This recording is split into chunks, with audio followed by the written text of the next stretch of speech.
You know, they say God looks after fools and drunks. Well, the 10 people in this video must have used up all their divine credit. These aren't just stories of bad luck. They're tales of people who saw a sign that said danger, cliff ahead, and decided to test their brakes. For your own safety, please don't be like them. 1. In the sleepless, hyper-caffeinated world of Tokyo's corporate culture, an overworked accountant named Kenji was losing a desperate battle against exhaustion. He was a salaryman, a foot soldier in an army where surrendering to sleep was seen as a betrayal of the company. A critical, career-defining deadline loomed, a monstrous project that required his undivided attention for 72 straight hours. He had exhausted all conventional methods of staying awake.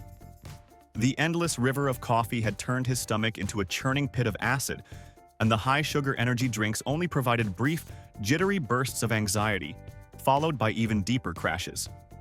His body was screaming for rest. His eyelids felt like they were weighted with lead, and the numbers on his screen were beginning to swim into an incomprehensible blur. In this state of profound desperation, his exhausted mind, searching for any possible solution, invented a dangerous and shockingly direct life hack. His tool was a cheap, antiquated desk lamp, a relic from a bygone era with a frayed, criminally neglected power cord where the raw copper wires were exposed. He had discovered, likely by a clumsy accident one night, that a quick, sharp tap on these exposed wires delivered a jolt of pure, unadulterated pain and adrenaline. The shock was a biological reset button, a miniature lightning bolt that would blast the fog from his brain for a few precious minutes. It became his secret weapon. He developed a ritual.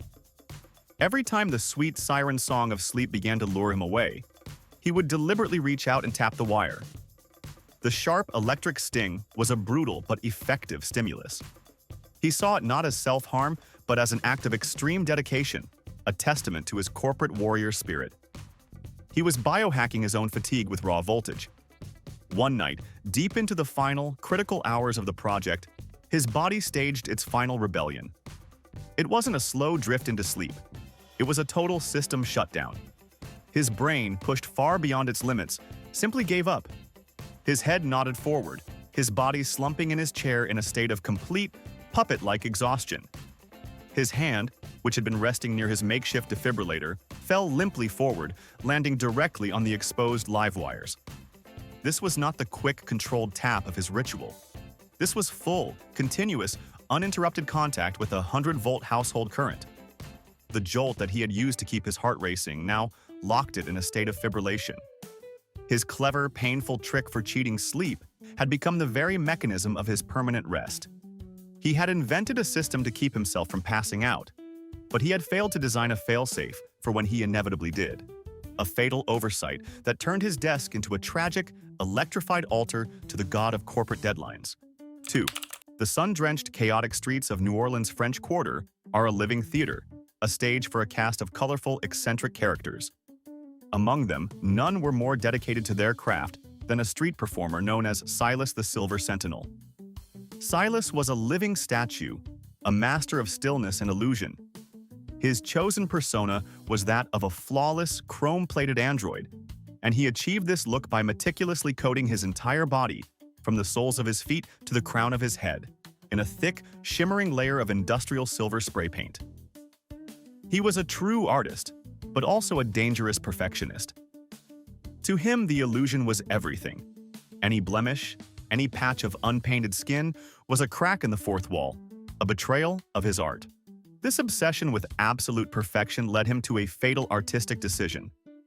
While most living statues would leave a small, cleverly concealed patch of skin around their nostrils for breathing, Silas saw this as a glaring, amateurish compromise. He believed that this tiny, flesh-colored flaw shattered the entire illusion of being a solid metal man. He devised what he thought was a genius solution. He had found a specific brand of fast-drying, lacquer-based paint. His theory was that he could take a deep breath, quickly spray over his entire face, including his nose and mouth, and then hold his breath for the 60 to 90 seconds it would take for the paint to form a hard, dry shell. Once dry, he believed he could then breathe shallowly through his mouth without smudging the flawless, metallic finish. It was a high-stakes race against his own lung capacity, a dangerous gamble for the sake of perfect art. On a sweltering, humid summer afternoon, he began his final performance. He carefully applied the silver paint to his entire body. Then came the final, critical step. He took a long, deep, meditative breath, held it, and with the steady hand of a surgeon, he sealed his face in a perfect, unbroken layer of silver. He froze into his robotic pose. The crowd was enchanted. Tourists gathered, taking pictures, marveling at his incredible stillness. But beneath the gleaming metallic shell, a silent, desperate countdown had begun. The thick, humid New Orleans air was dramatically slowing the paint's drying time. 60 seconds passed, then 90. His lungs were screaming for oxygen. Primal panic began to flood his system, but his years of artistic discipline, his absolute refusal to break character, were stronger. He remained perfectly, tragically still, a statue locked in a fatal, internal struggle. The world for him began to shrink, his vision fading to a pinpoint of light.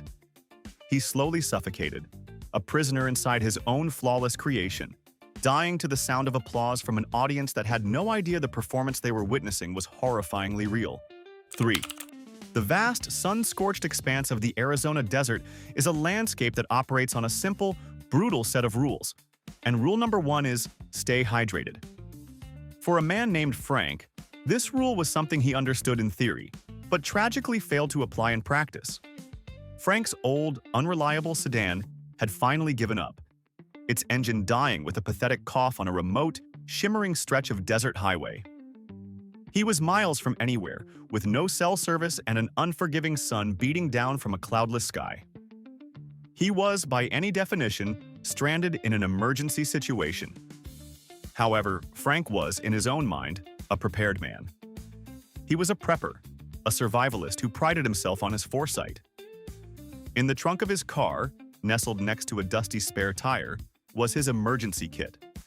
And inside that kit was a full, factory-sealed case of bottled water, 24 pristine half-liter bottles of life. After waiting for hours with no sign of another car, Frank made a decision. He would walk. He consulted a paper map, a tool he was very proud of, and estimated that the next town was about 15 miles away. A long, hard walk, but doable. He then made a second, far more baffling decision.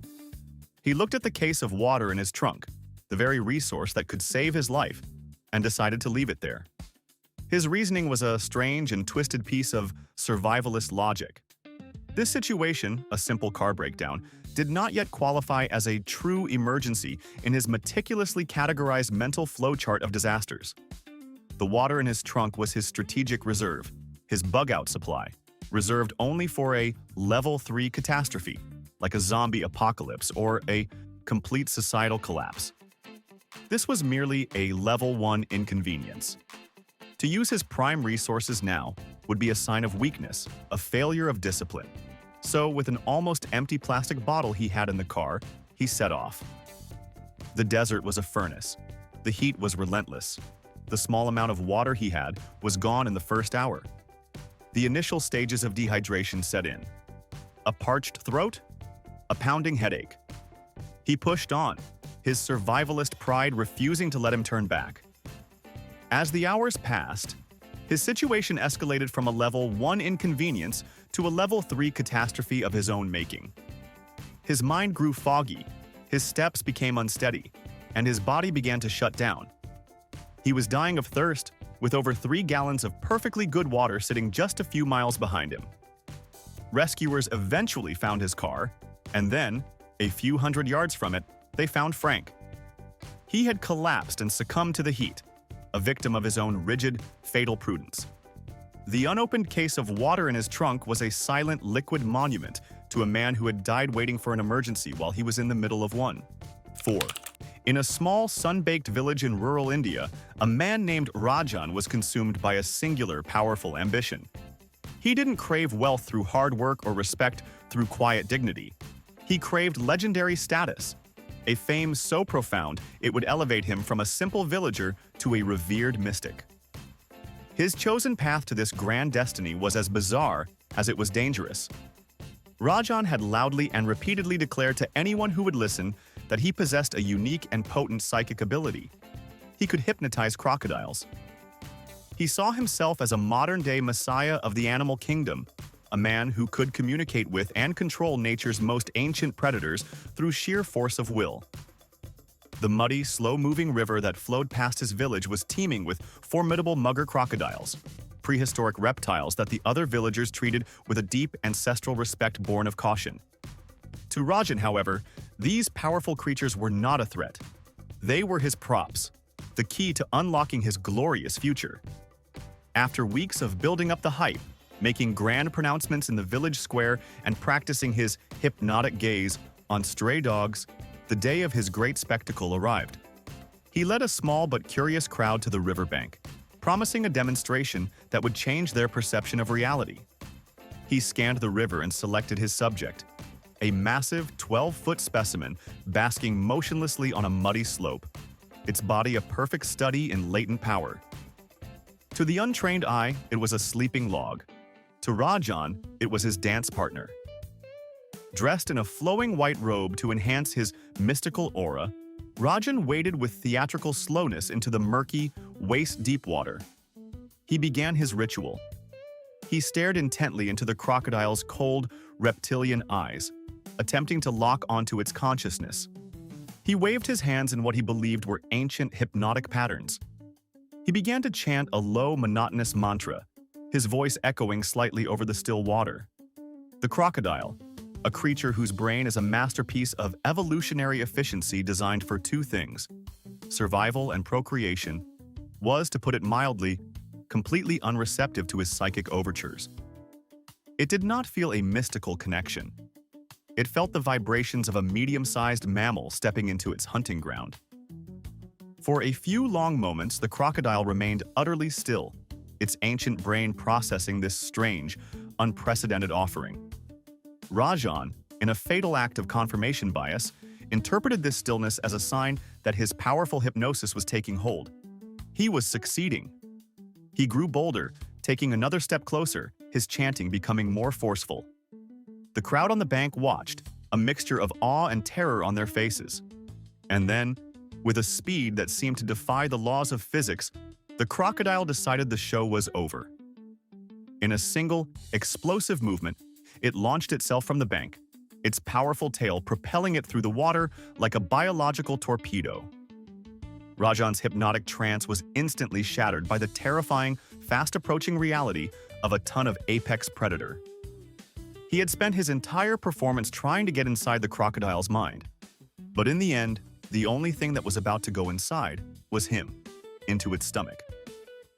The show was indeed unforgettable, but not for the reasons Rajan had planned. 5. The modern quest for the perfect envy-inducing selfie has created a new and tragically expanding category of preventable deaths. For two friends on a road trip through the beautiful, sun-drenched landscapes of rural Mexico, this quest was about to reach its final, catastrophic conclusion. Maria and Sophia were documenting every moment of their adventure for their online followers, curating a perfect feed of carefree joy. They found themselves near a small, private airstrip, a dusty, isolated strip of land used by local farmers and the occasional small charter plane. As the golden hour approached, casting long shadows and bathing the world in a warm, perfect light, they saw their chance for the ultimate photo. A rusty, beat-up old van was parked near the edge of the runway, and they decided it would serve as the perfect rustic platform for their photo shoot. They scrambled onto its roof, a vantage point that offered a breathtaking panoramic view of the sunset. This was it. This was the shot that would get all the likes. They became completely absorbed in their task, a two-person vortex of self-documentation. They posed, they laughed, they adjusted their hair, their entire universe shrinking to the 4-inch screen of their smartphone. They were so utterly focused on capturing the perfect image, on framing themselves against the beautiful sky, that they became completely deaf and blind to the world around them. They didn't hear the low, approaching drone of a single-engine plane. They didn't see the small Cessna, its landing lights cutting through the twilight as it made its final approach. The pilot, likely flying directly into the glare of the setting sun, would have had his vision severely compromised. He wouldn't have been looking for two people standing on top of a van parked dangerously close to his runway. The two worlds, the digital, self-obsessed world on top of the van, and the real, high-stakes world of a pilot landing a plane, were on a deadly, intersecting trajectory. Maria and Sophia were in the middle of a triumphant, arms-outstretched pose when the leading edge of the plane's wing, a solid, unyielding piece of metal moving at over 60 miles per hour, made contact with them. The impact was instantaneous and devastatingly final. Their relentless pursuit of the perfect, shareable moment had ended in a flash of incomprehensible violence. A brutal and tragic lesson that when you're framing a photo, it's always a good idea to be aware of what might be about to enter the frame with you. 6. The world of extreme sports is built on a foundation of meticulous planning and a deep respect for risk. Every variable is calculated, every contingency considered. And then there was Kyle, a base jumper whose plan was a breathtaking symphony of precision. A plan so close to perfect that it failed to account for the one variable you can never truly control: the raw, unpredictable chaos of human panic. Kyle's stunt was the kind of thing you only see in action movies. He was going to perform a precision base jump from a 1,000-foot cliff, and, instead of landing safely in an open field, he would land with pinpoint accuracy in the back of a moving convertible being driven by his best friend Jake, on a winding mountain road below. The preparation was obsessive. For weeks, they had rehearsed the timing, using radios and GPS to coordinate their speeds and positions. They had studied wind patterns, calculated trajectories, and choreographed every second of the stunt. On the day of the jump, the conditions were flawless. Jake began his drive, his hands gripping the steering wheel, his focus absolute. Above, Kyle stood on the precipice, a small figure against the vast sky. "Mark in 5, you 4, you 3, 2, 1, mark," Kyle's voice crackled over the radio. He leaped into the abyss. The jump was a masterpiece. He expertly steered his parachute, lining himself up with the tiny moving target below. Jake, his eyes glued to the road and his speedometer, maintained a perfect, unwavering speed. It was happening. It was actually working. With the grace of a god, Kyle flared his canopy at the last possible second, bleeding off his speed, and landed, as softly as a feather, directly in the back seat of the convertible. It was a one-in-a-million shot, a moment of pure, unadulterated triumph. But then came the overlooked variable.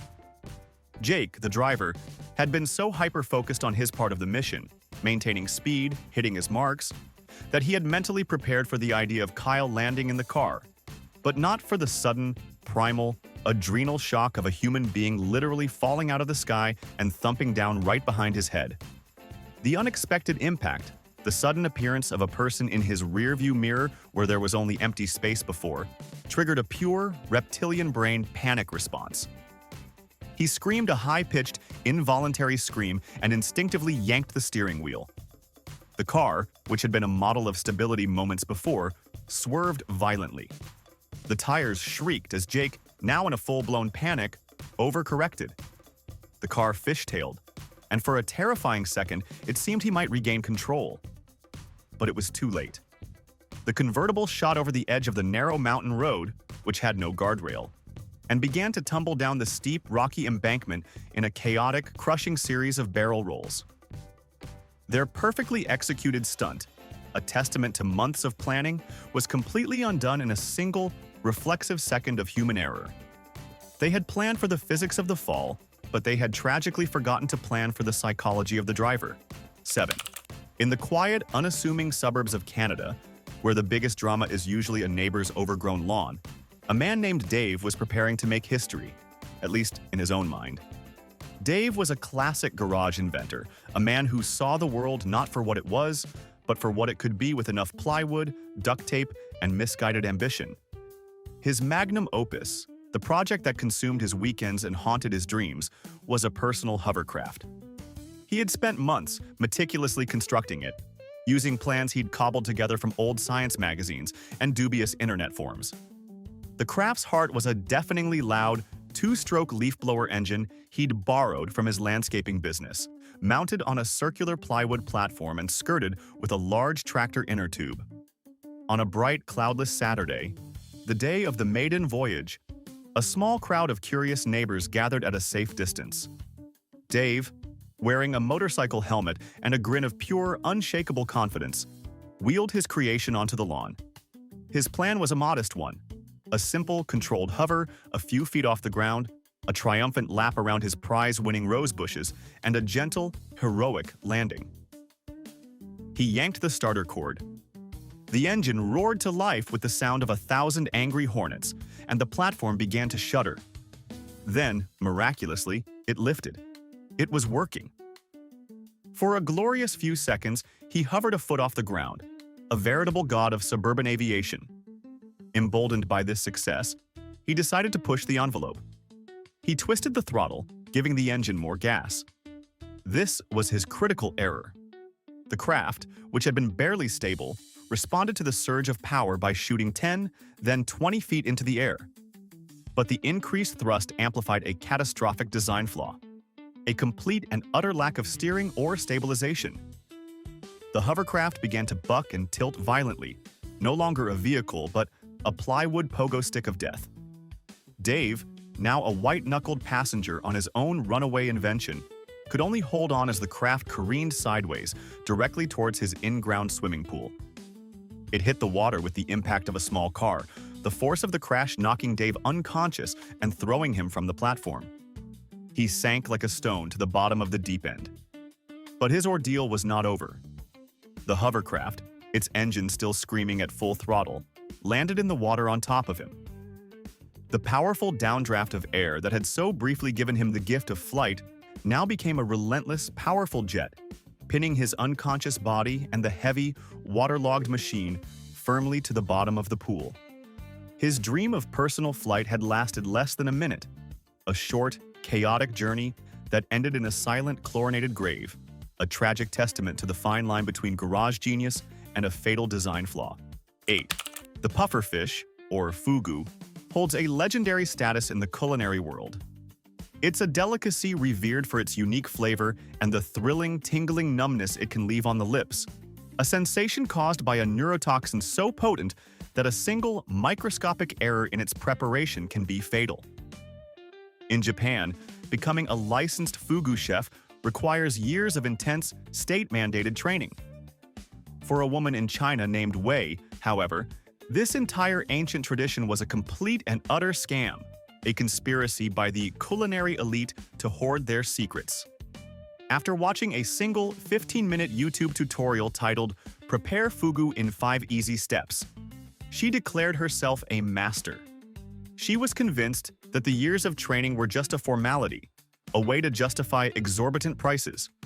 She, with her superior intellect and the power of the internet, had cracked the code. She marched to a specialty fish market, purchased a whole pufferfish, and returned to her kitchen, ready to prove her culinary supremacy. She laid the fish on her cutting board, following the grainy video on her tablet with the intense focus of a surgeon. She made her incisions, carefully attempting to remove the toxic liver, ovaries, and intestines without contaminating the delicate, edible flesh. It seemed so simple. She felt a surge of triumphant pride. She had done it.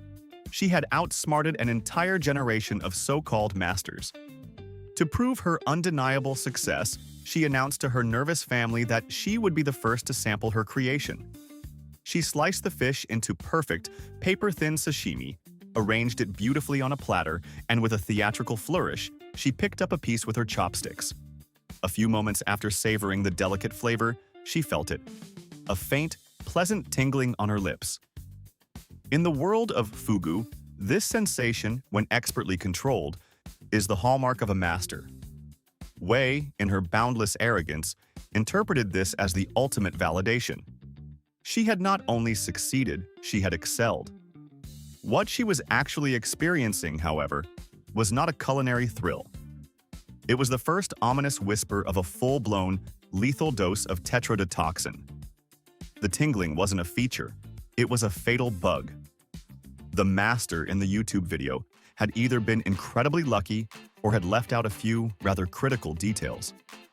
The numbness began to spread, a slow, irreversible tide of paralysis that crept from her lips to her limbs, a silent, deadly shutdown of her nervous system. Her final meal, a dish intended to prove her genius, had instead served as the final irrefutable proof of her folly. 9. The giant panda, with its fluffy monochrome coat and gentle bamboo-munching demeanor, has been masterfully marketed to the world as a living, breathing teddy bear. This carefully curated image of cuddly helplessness is, however, a dangerous misconception. For one tourist visiting a zoo in China, this misconception was about to be brutally corrected. She stood before the panda enclosure, completely mesmerized. Inside, a 250-pound male panda was contentedly lounging, looking as harmless as a cartoon character. The woman was overcome with an irresistible urge. She didn't just want a photo of the panda, she needed a selfie with the panda.